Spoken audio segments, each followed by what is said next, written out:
Alright, well, here is the start of what was an incredibly delayed video. This was a project that started in September 10th, and for a few weeks now the end result has been on my DeviantArt page for a bit, but I'd been holding off doing this because of how much work narration can be in figuring out a good length for the video as well as for the narration.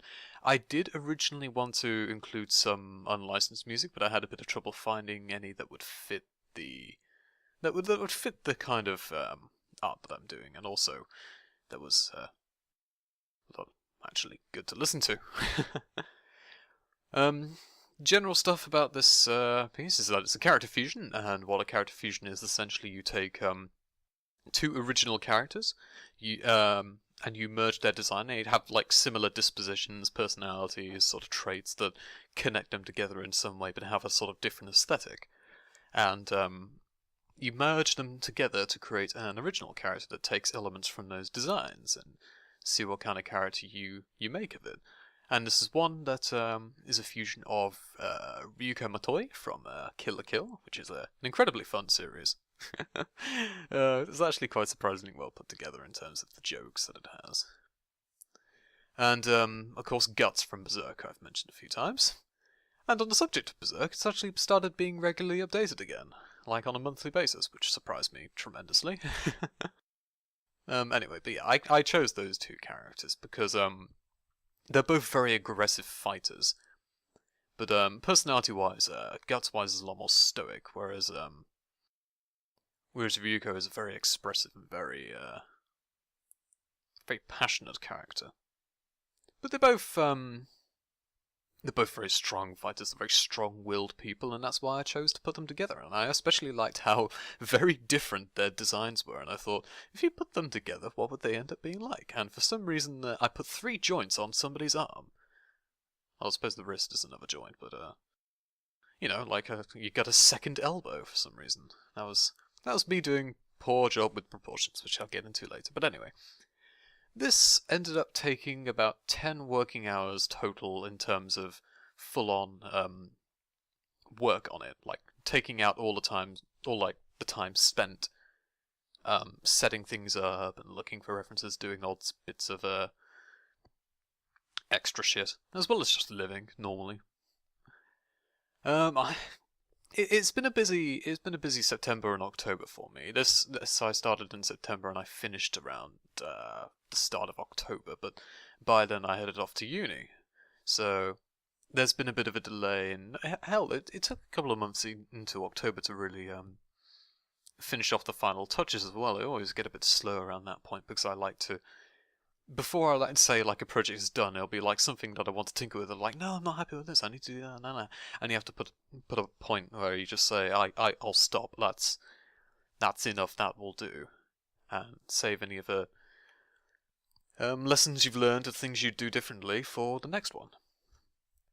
But I'm generally content with how it ended up.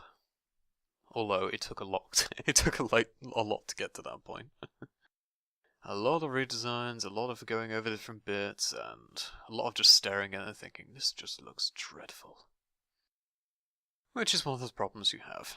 And this is one of the earlier ones, actually, getting this bloody arm looking right. So, yes. Some of the initial design issues.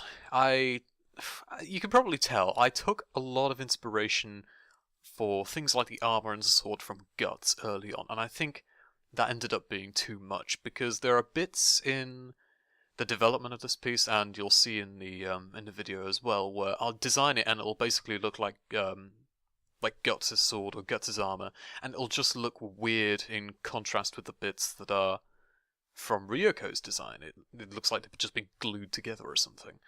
So I had to go over and redesign an awful lot of that. Spent a lot of time correcting things like the sword arm as well, because the sketch I did was fine for getting what the pose was going to look like and a base on which to develop, but it was just dreadful in terms of proportions, as you could see with the arm. And I had to sort a lot of that out on the go, as it were, because I didn't take the time to get references for proportions as well as aesthetic.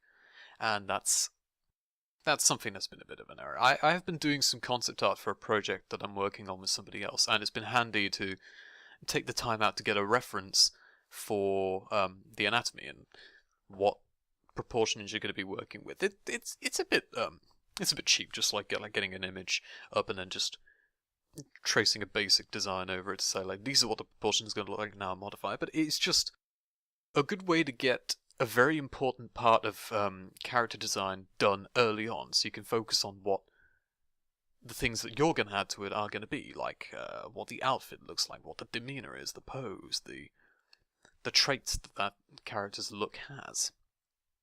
But, the stuff that I enjoy.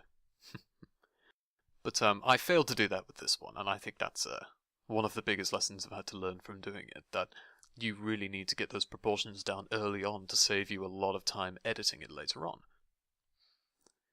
So, currently working on the sword at the moment. It ended up, as I said, being too similar to Guts' Dragon Killer, so especially the handle, which I'm working on right now, I had to go and redesign all of that to look a bit more like the scissor sword that Ryuko uses. And you can see, like, it has a second handle there, it looks like it segments into different pieces. That's really meant to imitate that, the scissor sword where it can open up and just turn out into this big, like, sweeping weapon. Rather than just sword. I mean, the weapon I designed for this character is enormous anyway, but I just figured that'd be a nod to the design that would be worth doing, and I ended up making it a single bladed weapon instead of a double-edged one. Although, to call the Dragon Killer a sword is a bit of a misnomer. It's more like a slab of metal that you just smash people with. Which is, it has been pointed out in the series. There has been a lot of fun pointing out this, like, you've been running around with this enormous... I struggle to even call it anything. It's certainly not a sword. Because it's just this enormous, like, slab that you just crush bones with. It's a weird series, Berserk. It's a fun, odd one, and it's got some alright characters, but god, it's weird. And then something bugged out there with the program. That's what that message was, so I couldn't edit anything. Hurrah and hooray, Creaser. So, about the armor design that I'm working on here, you can see there's a design for a skirt there, sort of a halfway house between the original design of Ryuko's very revealing outfit, which is, just to put it out there, it is meant to be parodic, it's meant to be a joke. They make fun of it all the time there, and it's amusing how it integrates clothing and the design of that clothing into the story in terms of the life fibers and the nudist beach, which is one of the most hilarious parts of Kill la Kill, the nudist beast resistance. But if you don't watch the show, you're going to be hearing about this and thinking, just what the fuck? the nudist beach? What? But yeah, it's mental. It's also very mental. Dear. But I chose a leather skirt as a sort of compromise in sort of a Roman fashion, in the sense that it would allow for the mobility that you would have with Ryuko's outfit, whereas it actually offers some degree of protection, like Guts' gear is meant to. And it's the same with that exposed belly button bit there. I mean, of course, and the heels. Of course, you wouldn't want anything like that in a real combat scenario, but this is a design that's just meant to look like these two merged together. It's meant to look like, as much as it's something you could actually wear, and it wouldn't be too bad. It's still just not optimal, and you wouldn't wear something like this in a natural combat scenario. But that's not the point, is it? This is about design, not about functionality so much. It factors into the design whenever you're doing something like this, like armor or a weapon that's going to be used, or a vehicle. It has to follow some degree of function. But at the end of the day, this is a compromise that works with the form of Ryuko's armor, whereas it has some of the function of Guts'. So that was the balance I was trying to reach there with that. And I'm fairly pleased with it. I think it made an okay balance, especially incorporating the skirt into there. Anything else have I got down here? Yes, retain a sense of fluidity with the combat skill without sacrificing protection much, although it is leather, so... And it's also straps of leather, rather than anything else. And general points about form and function have been gone over? I'm totally not working from a machine here, honest. Hue and saturation is a bit much at this point, so I suppose I can just go and talk about, more about the inspirations, I suppose. Very different tonally.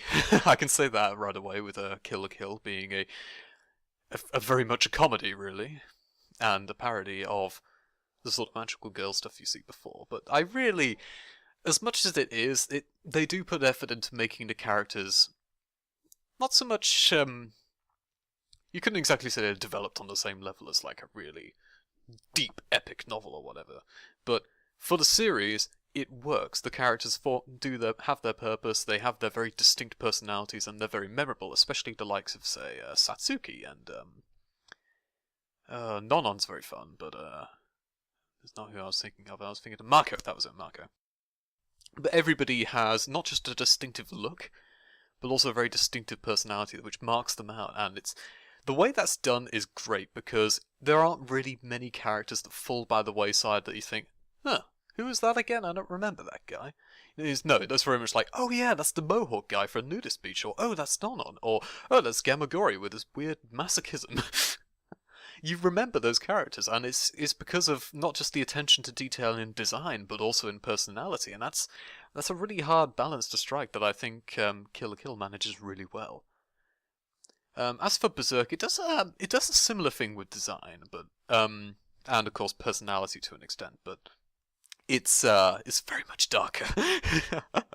it's mental in a very similar way, in the sense of the kind of magic and demons and all the weird bollocks that happens in it. But it's much bloodier. It's got much darker moments in it, and it's just not a fun place to be. But it's still very interesting because of the characters you end up meeting, because of the very imaginative scenarios that happen, and the sort of weird designs that come into play. It's very good, especially with the pseudo Catholic Church sect, who are just, well, they are actually Catholic. It's weird. Berserk is sort of like meant to be, it's sort of be a pseudo medieval England, but it's also got some traits that are just like, what, that doesn't exist. What is that? Even before you get into all of the demons and stuff is so I think it's supposed to be like a pseudo medieval Europe, England, although it doesn't really confirm that as much. It's very strange series. Good series, fun series to an extent, but very strange. And now on to the subject of the colour of the section.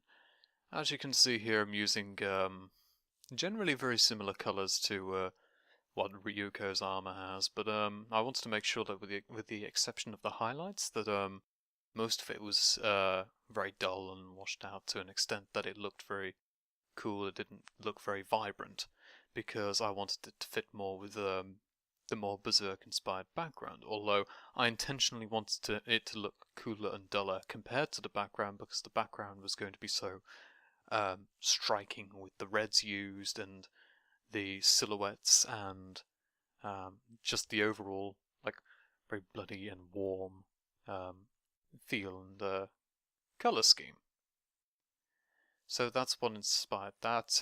I use a mix of navy blues and maroons to help to mix it up even within those restrictions, but more or less what I use as a way to highlight certain sections is to take those strips that I've been leaving out and make them the very vibrant red of Ryuko's Senketsu outfit, and of course to emphasize the more Kill la Kill inspired sections of the design, with the exception of course of the it was actually quite interesting to take Guts' weird bizarre mechanical arm that shouldn't really fit in very well in a medieval world, and basically make it fit in with an overall Ryuko style outfit, which was I mean, it was not exactly like it wouldn't fit in the Kill la Kill universe to have mechanical arms and such. In fact, pretty sure there are characters who do, but it's it was nevertheless quite interesting to take something from a very different sort of art style and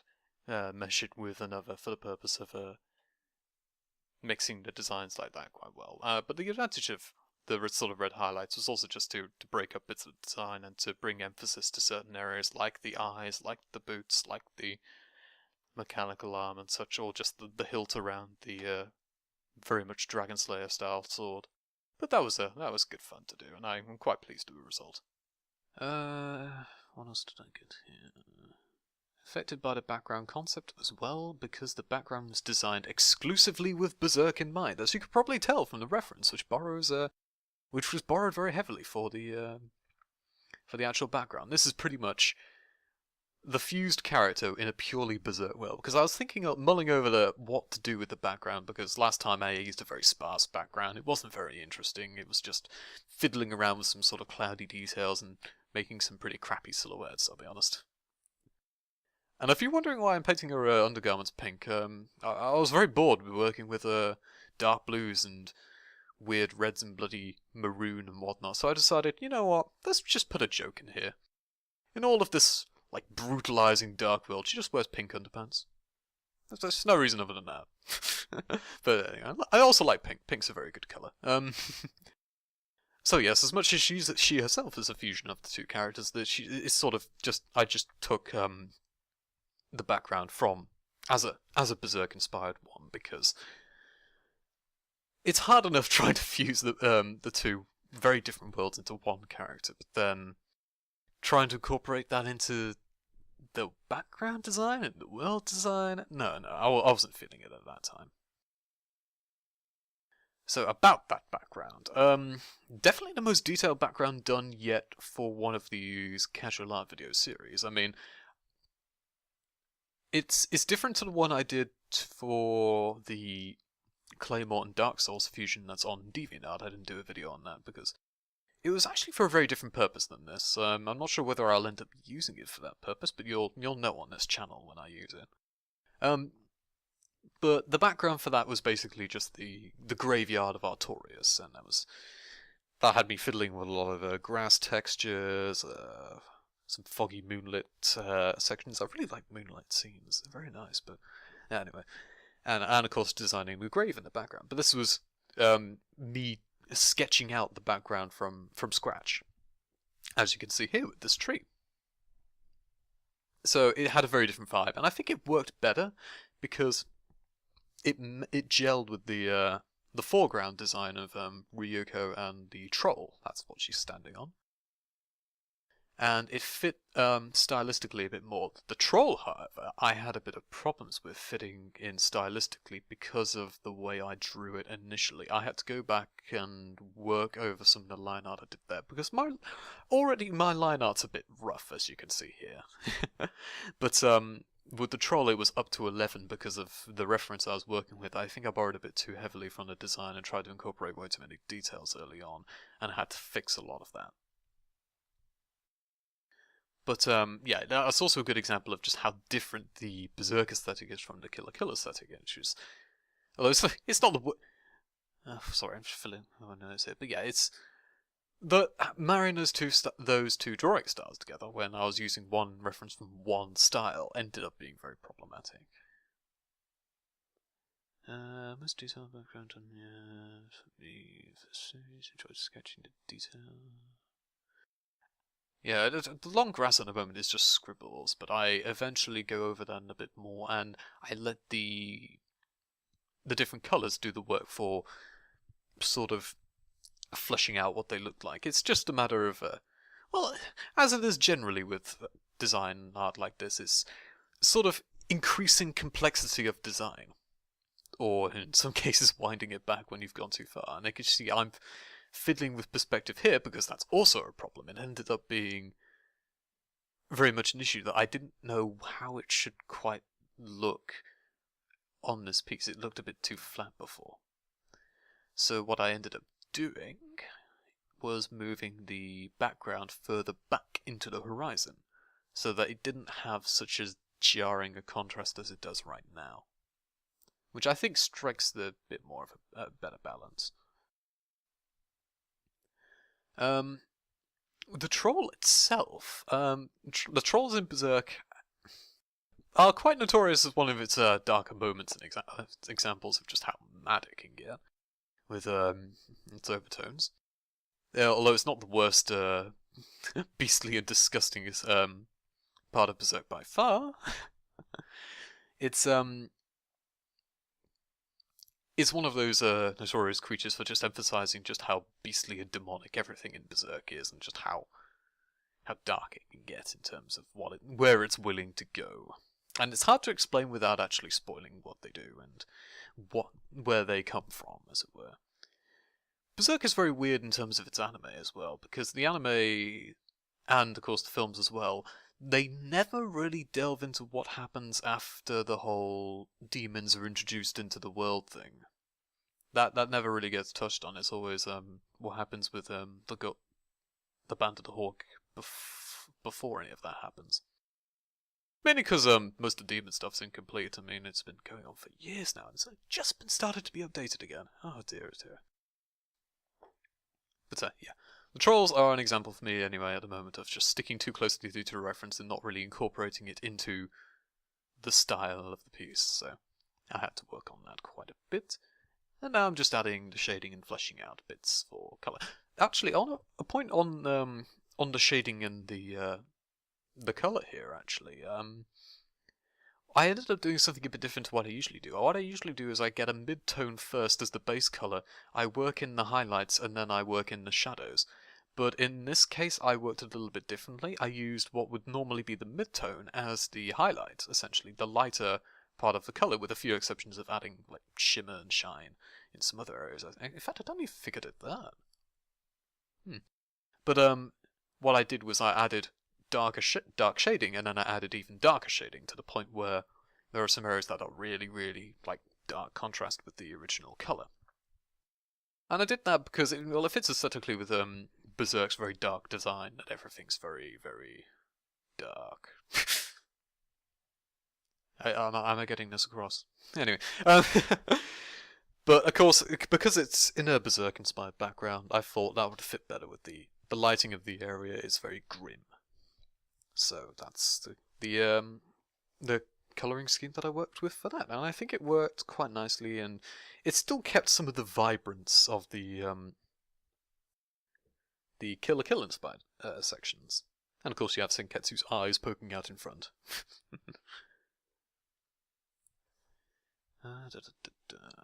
Of dubious success with the toning back of the lines, yes. That's one thing I think I'd love to redesign if I were to go back and do this again. Just redesign it from scratch, thinking, how would this fit with the aesthetic I do? And I'd just do a more simplified cartoonish design and then build on that. But it still ended up looking alright. Perspective of proportions, yes, not suitable in line with the background, look too big to be believed. Although they are quite big. They're very big indeed. Big, burly, hulking, macho men trolls that eventually get sliced up like mutton. But there's not much else to say about that. Just I did find out one very fun thing about some of the brushes I could work with when I was finishing up on this. I was thinking I could do some more blood spatters over Ryuko and the troll, and then I realised there was actually a sort of wet splatter brush that I just kind of went to town with. And that was good for some of the final touches. I enjoyed doing that. Because it was like, this needs something, it's a bit too clean, and then suddenly, blood splatter everywhere!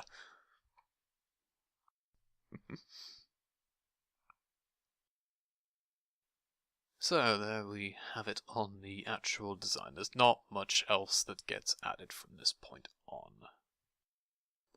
I can definitely recommend going and checking out either Kill la Kill if you're into sort of tongue-in-cheek comedy, and you're not afraid that if it goes into lewd directions. There are some jokes that fall flat, I'll be honest. Some of them just a bit like are crass to the point where you think, yeah, you're sort of reaching for the low-hanging fruit there. But to be honest, I never found that I thought that all that much. At first I was like, oh god, what is this series going to do on the first few episodes? But then it warmed to me because I still found the characters very fun and everything's so stylized and hilarious that I ended up checking that and enjoying it quite a bit. And Berserk,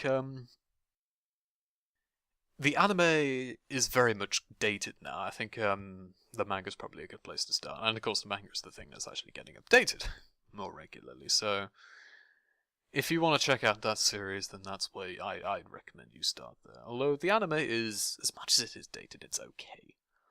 But yeah, that's that. I finally ended up finishing this. Well, till next time.